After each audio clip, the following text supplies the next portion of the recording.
بسم الله الرحمن الرحيم. Assalamu alaikum wa rahmatullahi wa barakatuh.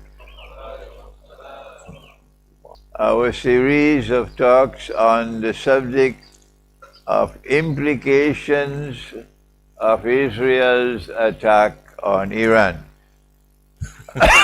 And our first observation is that Iran was not attacked suddenly.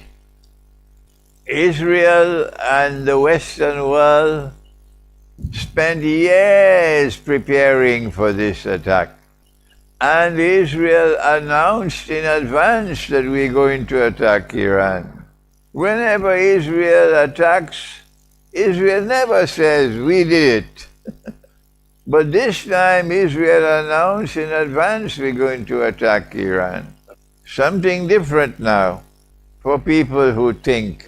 But because of the smartphone, most people don't think anymore. Others think for them. Most people don't decide anymore. Others decide for them.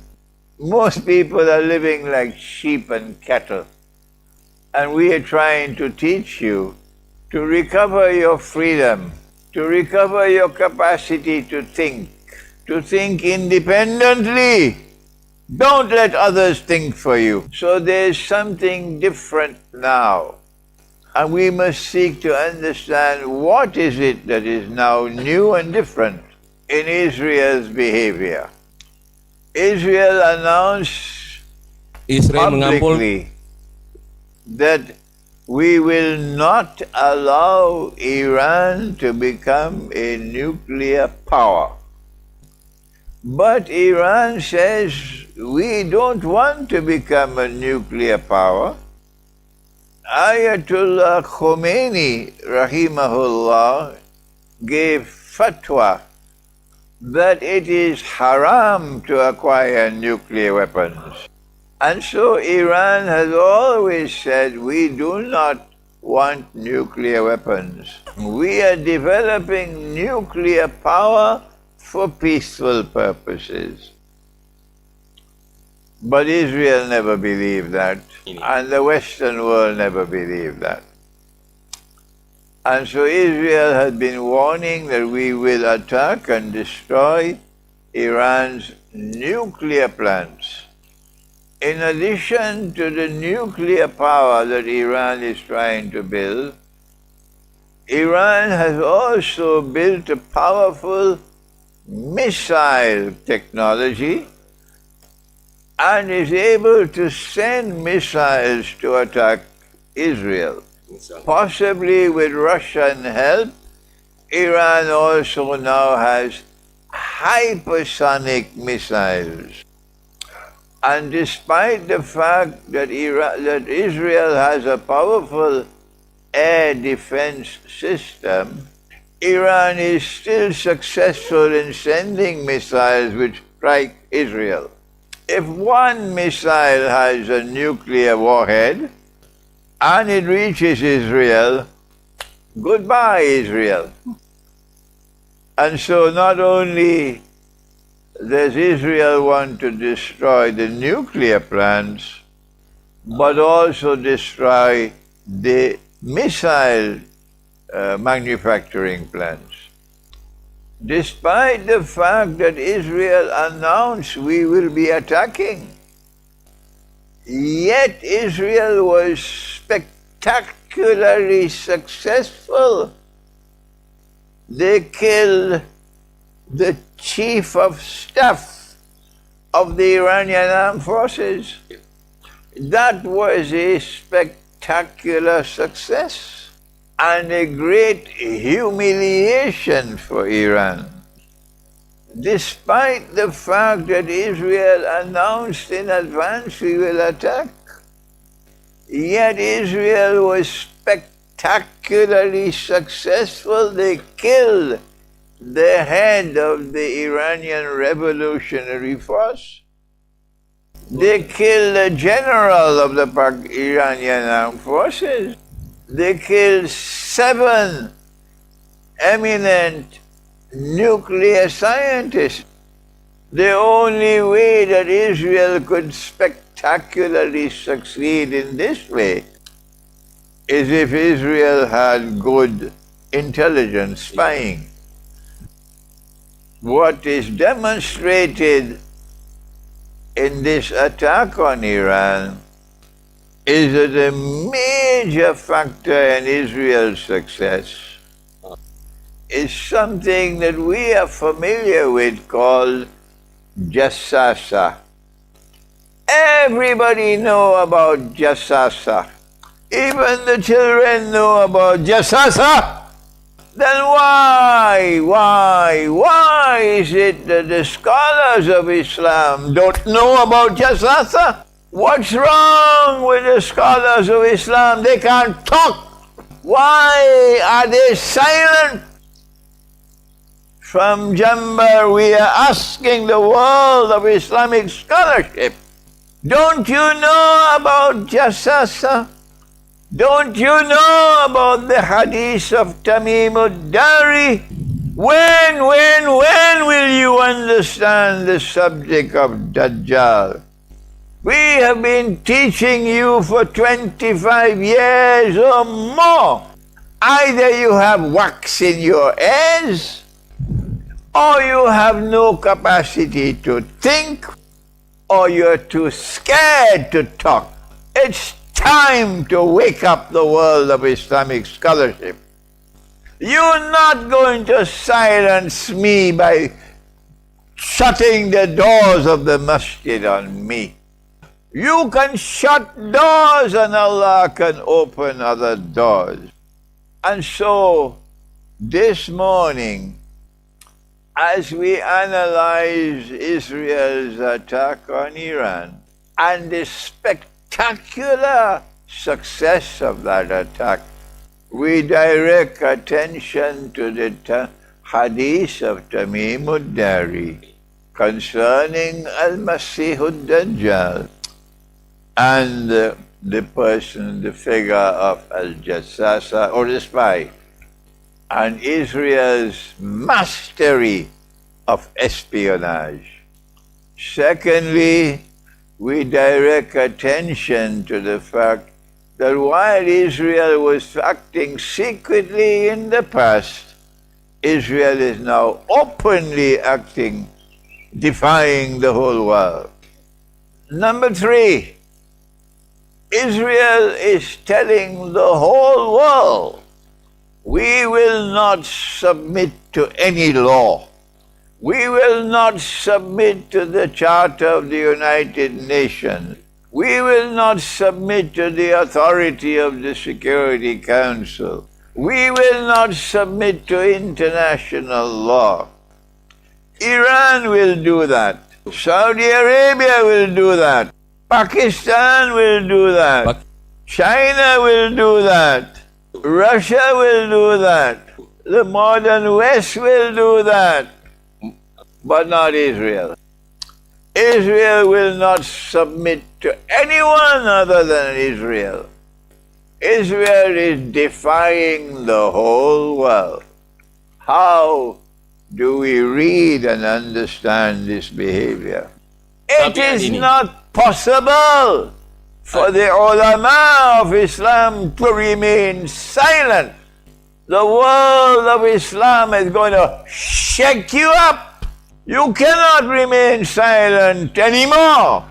You cannot shut the doors of the masjid anymore.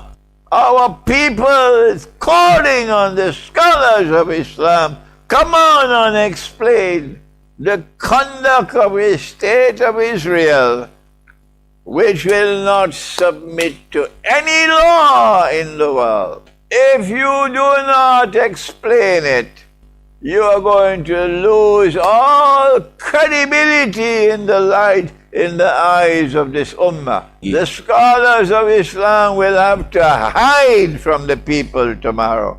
So I'm appealing to you for your own sake.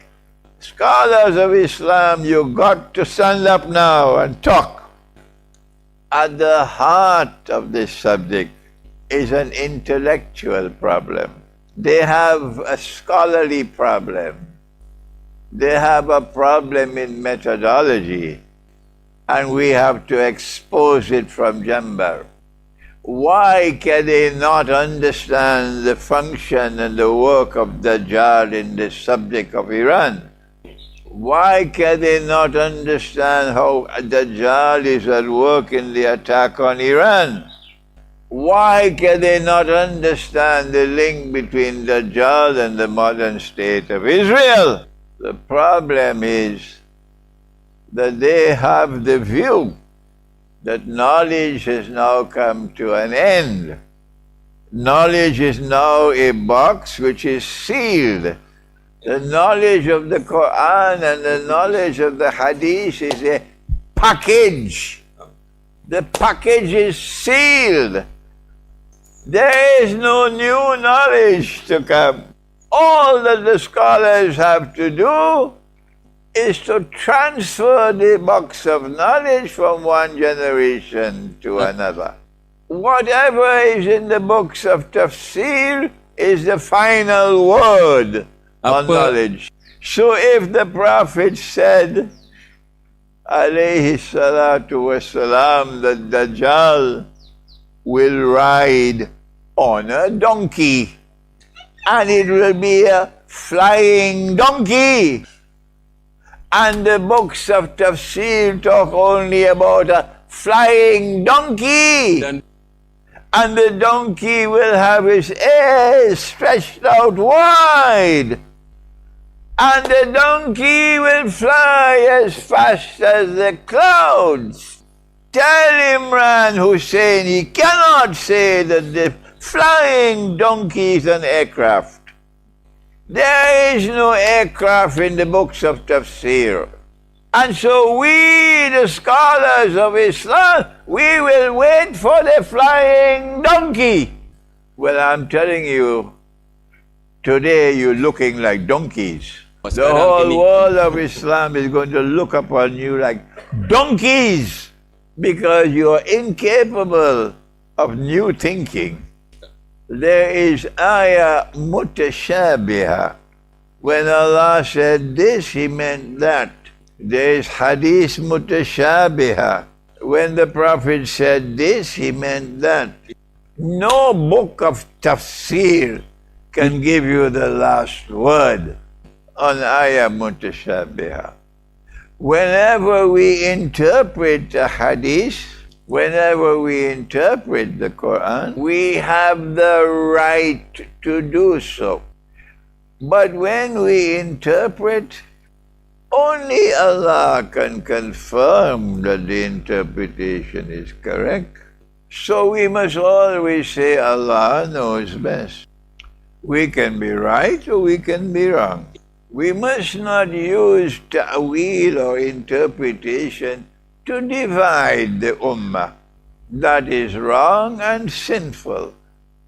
But if we make an interpretation and it is correct, then that is the truth. And the truth will prevail. Not even Donald Trump can stop it. And so we say that the flying donkey is the aircraft. And everybody agree with us. So you can shut the door of the masjid. You'll only look like a donkey. And today we see that Israel commands the sky in Iran. The Western world supporting Israel control the sky in Iran. Iran does not have the capacity to protect its skies. This is the flying donkey. Similarly, we are able to see what you cannot see. And the people are accepting our view that when Allah spoke in the Quran, in Suratul Mursalat, in this ayah mutashabiha, and He said, بَعْدَ أَعُوذُ بِاللَّهِ مِنَ الشَّيْطَانِ الرَّجِيمِ انطَلِقُوا إِلَى ظِلٍّ ذِي ثَلَاثِ شُعَبٍ. Proceed to a shadow which is comprised of 3 parts. This is ayah mutashabiha. And therefore it has to be interpreted. No one can give a ta'weel and say this is the last word. They have been saying this is in the tafsir. We don't know what Imran is talking about. We only follow tafsir, tafsir, tafsir. And this the shadow with three parts is connected with Qiyamah. How many times do we have to tell you that no one gives the last word when it comes to ayah mutashabiha? The world is accepting my view that the shadow is Dajjal. The world is accepting my interpretation that Dajjal's footprints comes in three parts. The world is accepting my book, Jerusalem in the Quran, which was published 25 years ago, that in the first part of that shadow of Dajjal, the world witnessed Britain as a ruling state. Pax Britannica did not fall from the sky. Pax Britannica was the first part of the shadow in which Britain became the ruling state in the world. It was a British army led by General Allenby which conquered Jerusalem in 1917. It was the British government which issued in 1917 the Balfour Declaration, declaring the intention to create a Jewish state in Palestine. It was the British government which was given mandate over Palestine by the League of Nations. It was Britain which made way for Israel to become an independent state in 1948. It was British spies like Lawrence of Arabia who corrupted the world of Islam using Abdul Aziz ibn Saud to take control of the Arabian Peninsula. So we say to the world of Islamic scholarship here from Jambar, you can shut the doors of the masjid on me, but the Ummah of Muhammad ﷺ is accepting my view that Britain was the first part of the shadow. Pax Britannica is part of what is now taking place in the attack on Iran.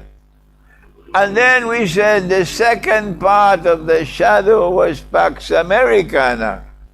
And both Pax Britannica and Pax Americana were created and functioned to prepare the way for the third part. 25 years ago, we said in my book, Jerusalem in the Quran, there is a Pax Judaica that is coming. You have refused to respond to my book. For 25 years, you have been silent on Jerusalem in the Quran. Every year that passes by, you shut more doors of masajid on me.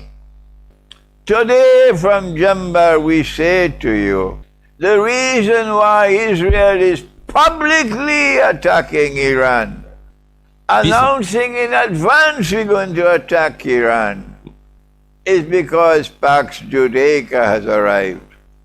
And now Israel is going to show the world, by defying the United Nations, by defying international law, and with the support of the United States and Britain, that Israel now wants to become the ruling state in the world. You cannot remain silent anymore. You will lose all credibility. The people will laugh at you tomorrow unless and until you wake up, you change your methodology, and you recognize that this is Dajjal at work. This is the shadow of Surah Al-Mursalat. And we have arrived at the third stage of the shadow. Among the events that will now take place, we shall make it clear that Israel is the ruling state in the world. No one will be able to deny that Israel is the ruling state in the world. Not even the political scientists. When the Great War takes place, the First World War and the Second World War prepared the way for the transition from Pax Britannica to Pax Americana.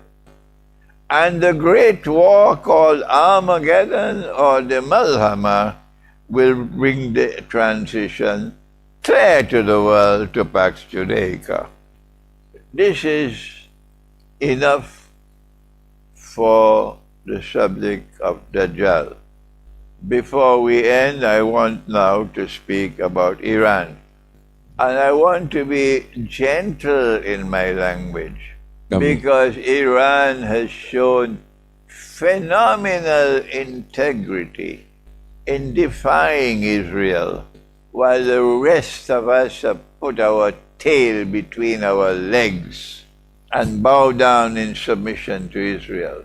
Not Iran. Those who hate Iran and can speak only vile and nasty things about Iran, today they're looking like donkeys. It is because Iran has defied Israel that Israel has attacked Iran. I ask these donkeys, did Israel attack Saudi Arabia? No, Israel does not attack any Arab state, because they're all in submission to Israel. And so Iran has shown incredible integrity. Number two, Iran has shown incredible courage. Iran has not betrayed this ummah. So we speak gently about Iran. Let the donkeys bray and continue to speak vile things about Iran, while we show respect for Iran. So we speak gently now to say to Iran that the fatwa delivered by Imam Khomeini that it is haram to acquire and use nuclear weapons, that this is a fatwa which has a lot of moral substance in it. And it is not our purpose to criticize the fatwa, but we must remind Iran that Allah has spoken in Surah Al-Anfal of the Quran, and Allah has ordered that we must build power to such an extent that our power will function as a deterrent, to deter others from attacking us.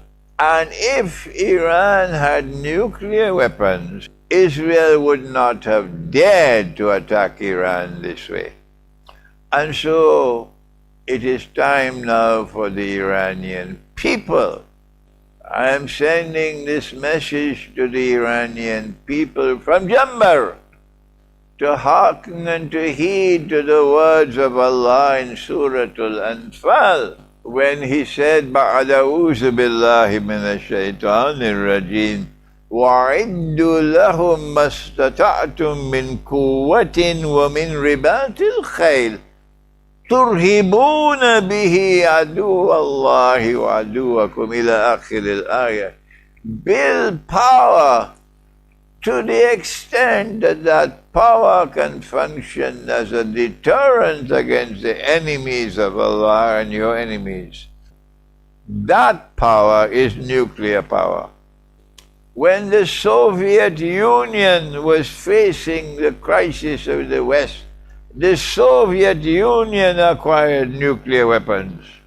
And that put an end to the hot war. It became Cold War. Same thing happened with Pakistan. And before Pakistan, the same thing happened with Korea. So I am telling the Iranian people that this is what Allah has ordained in the Quran. And you, the Iranian people, have to force your religious leadership to change your policy. That Iran must now withdraw from the nuclear non-proliferation treaty. Since all your nuclear plants are going to be destroyed now by Israel, you have to rebuild your nuclear power. But you have to do it with the help of someone who could protect you from Israel. Russia has built a nuclear plant in Iran. Israel does not dare to attack that plant because Israel is afraid of Russia. So Israel has informed Russia, we will not attack that plant. Iran has to establish a relationship with Russia now, and with Pakistan, and with Korea, for Iran to now become a nuclear power. And on that day that Iran becomes a nuclear power, all the Arab states will look stupid, because Iran will now be able to protect itself from Israel while continuing to defy Israel. Not because you have nuclear weapons will you attack Israel with a nuclear weapon. No, no. Fatwa of Imam Khomeini is correct that you don't use the nuclear weapon unless you are attacked. You will not be the first to use nuclear weapons. But if you are attacked, then the law of reciprocity applies. If they attack you with nuclear weapons, you can respond with nuclear weapons. This is my message for the people of Iran. And I pray that Allah might protect Iran.